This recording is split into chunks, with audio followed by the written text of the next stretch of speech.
پرہیزگاروں کے لیے ان کے پروردگار کے ہاں نعمت کے باغ ہیں۔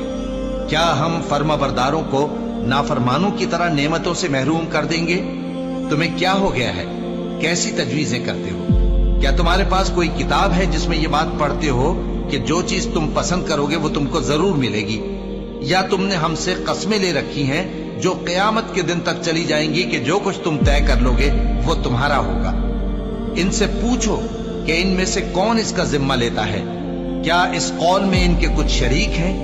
اگر یہ سچے ہیں تو اپنے شریکوں کو لے آئیں۔ جس دن پنڈلی سے کپڑا اٹھا دیا جائے گا اور کفار سجدے کے لیے بلائے جائیں گے، پھر وہ سجدہ نہ کر سکیں گے۔ ان کی آنکھیں جھکی ہوئی ہوں گی اور ان پر ذلت چھا رہی ہوگی، حالانکہ پہلے اس وقت سجدے کے لیے بلائے جاتے تھے جبکہ وہ صحیح و سالم تھے۔ سو مجھ کو اس کلام کے جھٹلانے والوں سے سمجھ لینے دو۔ ہم ان کو آہستہ آہستہ ایسے طریق سے پکڑیں گے کہ ان کو خبر بھی نہ ہوگی، اور میں ان کو مہلت دیے جاتا ہوں، میرا داؤں بڑا مضبوط ہے۔